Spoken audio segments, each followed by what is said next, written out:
अपनी मंजिल तक पहुंचने के लिए हम सबको रास्ता तय करना होता है और सफर के बाद मिलने वाली मंजिल अगर हमारी मनचाही हो तो उसकी बात ही कुछ और है। और क्या होगा अगर सफर खत्म ही ना हो? क्या होगा अगर रास्ता अनंत हो? क्या होगा अगर आप उस रोड पर निकल पड़े हो जो रास्ता आपकी मौत की ओर ले जाता हो? हम चलते हैं ना खत्म होने वाली सड़क की तरफ। विनय और उसके 7 दोस्त अमीर बाप के बिगड़े हुए लड़के थे। उन्हें ना गरीबों की परवाह थी और ना ही फिक्र।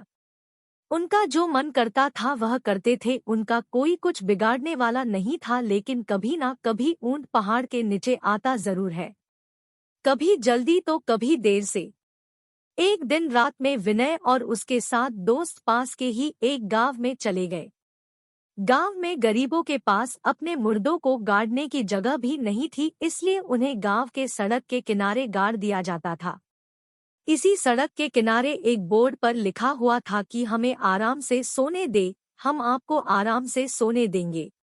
जब विनय और उसके 7 दोस्त वहां पहुंचे तो सबसे पहले उन्होंने वो बोर्ड निकाल फेंका और फिर जिंदा इंसानों की इज्जत ना करने वाले इन लफंगों के एकजुट ने मुर्दों के साथ भी यही सलूक शुरू कर दिया। कोई कब्र पर रखे फूलों को फेंकने लगा तो कोई कब्र पर बैठकर शराब पीने लगा, कोई कब्र पर रखे पत्थर को फेंकने लगा तो किसी को कब्र पर पेशाब करने का आइडिया आया। जब इन गिरी हुई हरकतों से इनका मन भर गया तो वह आगे बढ़ गए। अभी तक जो हुआ वह विनय और उनके दोस्तों ने किया, पर अब किसी और की बारी थी। सारे दोस्त उसी रास्ते पर आगे बढ़ते जा रहे थे, तभी उनमें से एक को महसूस हुआ कि बहुत देर हो गई पर आगे कुछ नहीं आ रहा और उन्हें ये लग रहा है कि वो उसी रास्ते पर गोल गोल घूम रहे हैं और वह कब्र बार बार उनके सामने आ रही है। तभी उनमें से एक बोला, दोस्त यार विनय, तुझे ये नहीं लगता कि हम यहाँ से पहले भी गुजर चुके हैं? विनय, क्या बकवास करता है, लगता है तुझे चढ़ गई है। 2 से 3 घंटे और चलने के बाद दोस्त की नजर उसकी घड़ी पर जाती है। उसकी घड़ी पर 7 बज रहे हैं और यह शाम के 7 बजे तो नहीं हो सकते, मतलब यह सुबह के 7 बजे है। और अब वो सब इस बात को समझ जाते हैं कि ना तो ये रोड खत्म हो रहा है और ना ही रात। वो रास्ते पर थके हारे चल रहे थे। तभी उनके सामने एक चुड़ैल आकर खड़ी हो गई। उसके बालों से उसका पूरा मुंह छुपा हुआ था, केवल उसकी एक लाल आंख नजर आ रही थी। इससे पहले वो डर के मारे भागते हो बोली, चुड़ैल, हमने कहा था ना कि हमें सोने दो, कहा था ना हमने। ये कहते हुए उसने अपने हाथ में रखा एक भला सारे दोस्तों की तरफ फेंका और उनमें से एक के सीने में आकर लगा और उसकी मौत हो गई। घर से 8 निकले थे और अब वो केवल 7 बचे। वह वहां से भागने लगे, तभी उनके सामने एक पिशाच आकर खड़ा हो गया। उसके चेहरे पर ना तो कान था और ना नाक था, उसके एक आँख था और एक मुंह था। तभी वह पिशाच बोला, हमने कहा था ना कि हमें सोने दो, कहा था ना। तभी वह पिशाच अपने दोनों हाथ ऊपर किए और देखते ही देखते उसके आसपास के पेड़ उखड़ने लगे और वह पेड़ आकर उन दोस्तों के ऊपर गिरे। इन सबके बीच 3 और दोस्तों की मौत हो गई और अब इनमें केवल 4 लोग बचे हुए थे। चारों दोस्त तुरंत वहां से भागने लगे। सब लोग थके हुए थे और पीने के लिए पानी भी नहीं था और रात खत्म होने का नाम ही नहीं ले रही थी और ना ही वह रास्ता खत्म होने का नाम ले रहा था। दोस्त विनय, हमने इन लोगों को सोते हुए परेशान करके अच्छा नहीं किया, ये हमसे इसी बात का बदला ले रहे हैं।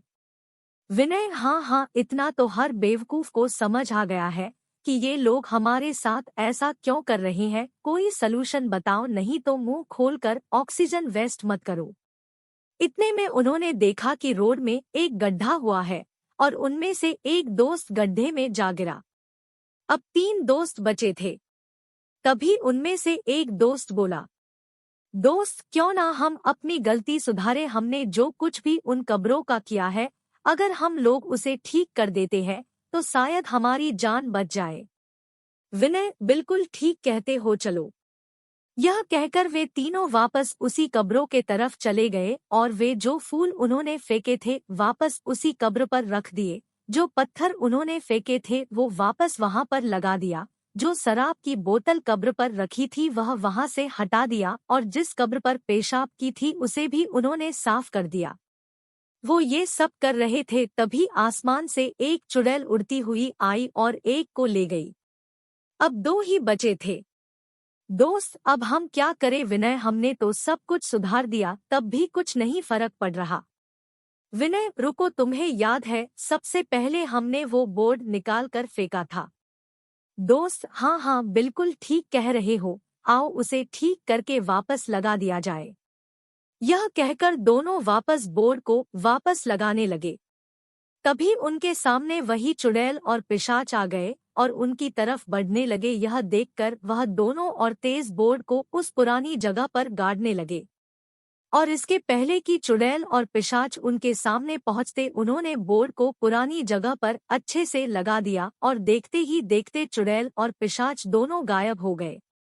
और अब धीरे धीरे आसमान से अंधेरा जाने लगा और सुबह हो गई। बचे हुए दोनों दोस्त अपनी गाड़ी में बैठकर भाग गए। अब इन सोते हुए लोगों को दोबारा कोई नहीं परेशान करेगा।